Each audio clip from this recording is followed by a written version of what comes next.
देखो, to find the differential coefficient of, देखो अगला रूल है to find the differential. Sir ये जो रूल पढ़ाते हैं आप थ्योरम वगैरह, क्या ये पेपर में आ सकती हैं? हाँ सब आ सकते हैं। मतलब कि प्रूव करो ऐसा ऐसा? हाँ हाँ पूरा सब पढ़ के जाओगे। Coefficient of to find the differential coefficient, यदि आप 100 में 100 लाने की तैयारी कर रहे हो तो सब चीज़ पढ़ के जाओगे तभी बनेगा। अब यदि आप 80-85 की तैयारी कर रहे हो तो कोई बात नहीं, आप थ्योरम वरम को छोड़ भी सकते हो, पर पूरी चीज़ पढ़ के जाओगे, एक एक चीज़ जितना बताएं कुछ भी छोड़ना नहीं है। To find the differential coefficient of function y is equal to f1x into f2x into f3x into dash dash fnx, ऐसे कई फंक्शन का मल्टीप्लाई हो तो ऐसी कंडीशन इसका डिफरेंशियल करने का प्रोसेस क्या है, उसको बाई मानेंगे और taking log on both side. Function की पावर फंक्शन हो तब भी बाई मान के दोनों साइड का लॉग लेंगे, कई फंक्शन का मल्टीप्लाई हो डिवाइड हो तब भी बाई मान के दोनों साइड का लॉग लेंगे। ठीक है, बहुत सारी पावर सावर लगी हो, ठीक है, एस की पावर एफ एस की पावर 2 जी एस की पावर 3 रूट सूट बहुत सारा लगा हो, क्योंकि जानते हो जैसे मान लो आपको दिखाते क्यों हैं कि बाई इज इक्वल टू आपके पास एस की पावर एन है सपोज करो। अब इसमें लॉग लेना चाहिए कि नहीं लेना चाहिए हम कैसे पता करेंगे, तो मान लो लॉग ले ही लोगे तो क्या फ़र्क पड़ेगा, कुछ नहीं पड़ेगा। ठीक है, कहने का मतलब कि जिसको आप ट्रेन से यात्रा कर सकते हो तो आप मोटरसाइकिल से भी कर सकते हो, उसमें दिक्कत नहीं है। तो कहने का मतलब ये हुआ कि ट्रेन से यात्रा करने का मतलब लॉग लेके सॉल्व करना। मान लो लॉग लेके सॉल्व नहीं करते, ठीक है, तब भी वही आंसर आएगा, परंतु बहुत कैलकुलेशन ज़्यादा रहेगा। जैसे y is equal to x की पावर एन है, ठीक है, इसके तो हम नहीं बताए थे कि लॉग लेकर करते हैं। मान लो नहीं जानते हो कर ही दिए लॉग लिए तो आंसर में कोई फर्क नहीं पड़ेगा। दिखाते हैं आपको, लॉग बाई कर दिए और लॉग एस की पावर एन, ठीक है, तो लॉग बाई ये क्या होगा एन लॉग एक्स है, differentiating with respect to x 1/बाई d by upon d x है। अब ये एन और लॉग एस को 1/एक्स यही, और D by upon D S, by को उधर ले जाओ तो 1/बाई उधर जाए तो बाई अपॉन 1 और एन अपॉन एक्स। और बाई की वैल्यू रख दो क्या, D by upon D S, तो बाई की वैल्यू क्या है एस की पावर एन और एन अपॉन क्या एक्स है, तो इसको एन पहले लिख दो एस की पावर एन अपॉन एक्स, तो यहाँ पे क्या होगा एन एस की power n minus 1। N number होगा तभी ना ऐसा होगा। हाँ, क्योंकि एन अगर कोई वेरिएबल हो गया तो फिर तो वो प्रोडक्ट वो लगाना पड़ेगा, मल्टीप्लाई वाला रूल। अगर एन कोई वेरिएबल हो गया, हाँ तो टेकिंग लॉग तो बता तो ये रही है कि बाई की पावर एस की पावर एस है तो लॉग तो लेते ना है। मान लो नंबर है और आप धोखे से लागे ले लिए तो वैल्यू में कोई फर्क नहीं पड़ेगा, ये कहना चाहते हैं आप। Yes sir. ठीक है, जहाँ लाग ना लेना चाहिए वहाँ लाग आप ले लेते हो तो आंसर में कोई फर्क नहीं पड़ेगा, वही आएगा। ठीक है, पर जहाँ सीधे सीधे उसका आसान आता तरीके से उसका सोल्यूशन आ सकता है, ज़्यादा कैलकुलेशन करने की जरूरत नहीं है, तो वहाँ लाग लेने की जरूरत क्या है। पर यदि आप लाग जहाँ ना लेना चाहिए वहाँ भी लोगे तो आंसर में कोई फर्क नहीं पड़ेगा।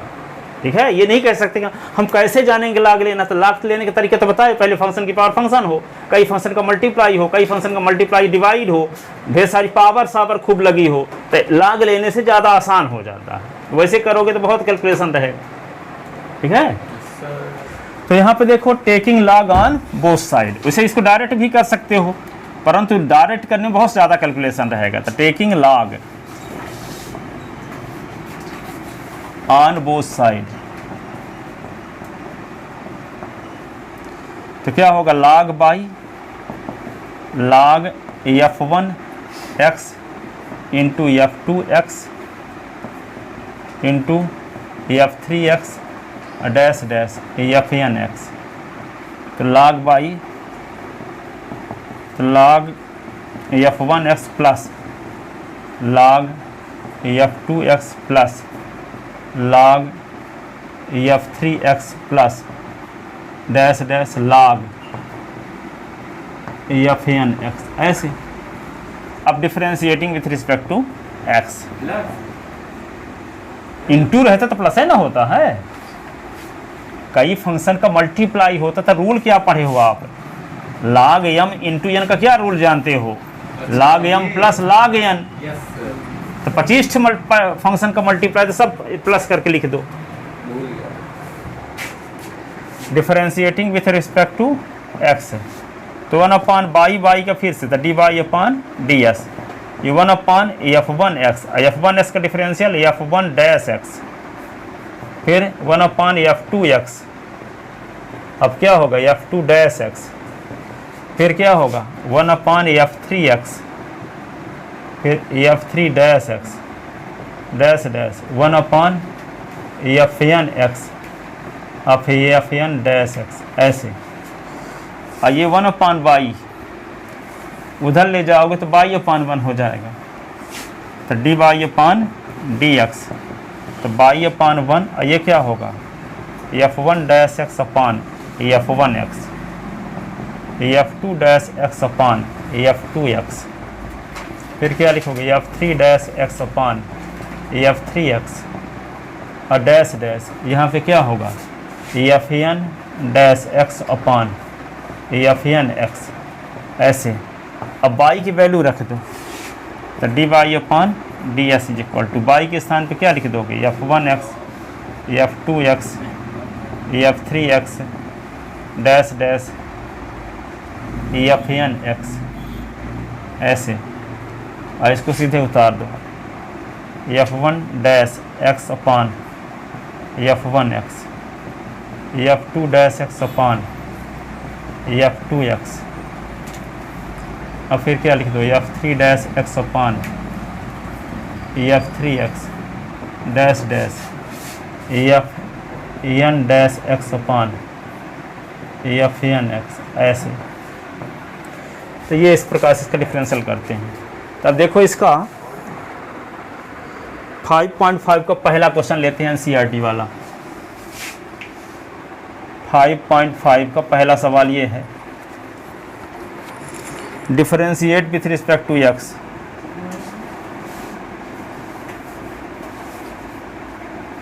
With respect to x,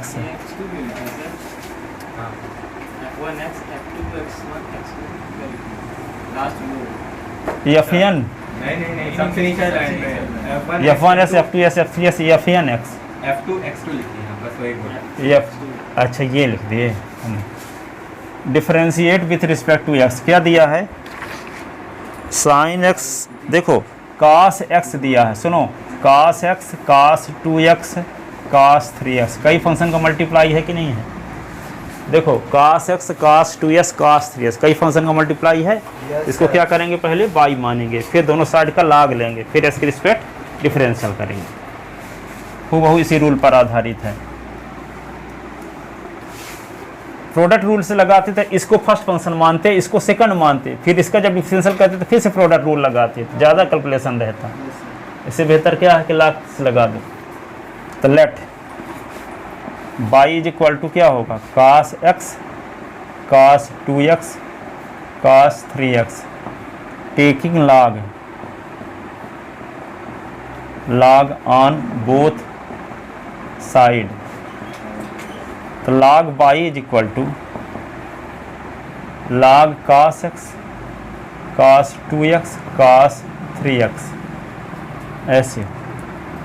into होने पर प्लस होता है log के रूल से, तो log y is equal to क्या लिखोगे, log cos x plus log cos 2s plus log cos 3x। अब differentiating with respect to x, with respect to x है, तो क्या होगा 1/y का फिर से dy/dx, log का तो 1/cos x, और cos x का फिर से d/ds cos x, log cos 2s का तो 1/cos 2s, और cos 2s का फिर से cos 2x, और ये क्या होगा 1/cos 3x, और d/ds cos 3s का फिर से, तो क्या होगा 1/y dy/ds।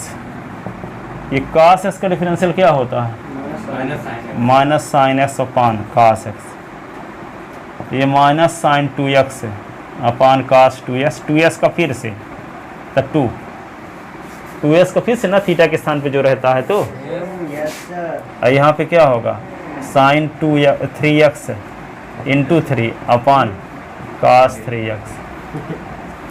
अब क्या करोगे, 1 upon by d y upon d s, minus common ले लिए तो क्या हुआ, sine s upon cos s तो tan x, sine 2s upon cos tan 2s तो 2 टेन 2x, और ये क्या होगा 3 टेन 3x, ये आ गया। अब यहाँ पे बाई को इधर ले आओ, 1/बाई को इधर है तो बाई अपान 1, तो D y upon d S, तो माइनस बाई, ये होगा ten x 2 ten 2x 3 ten 3x, ये आ गया।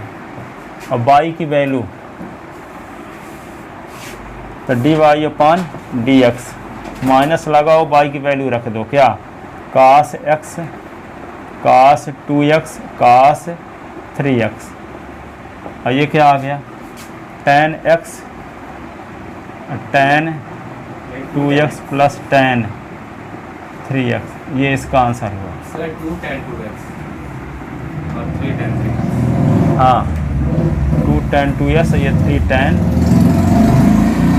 3x, ये आंसर हुआ। समझे? ऐसे करते हैं। अब देखो दूसरा सवाल इसी का, लिख लिया इसको। Yes sir.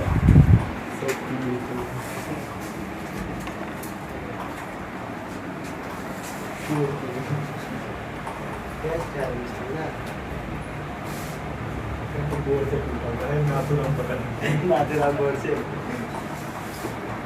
वही ना मारा था ऐसे करके, ऐसे पागल, इससे अच्छे एक अंग्रेज कुमार का मर गया होता तो ज़्यादा खुशी।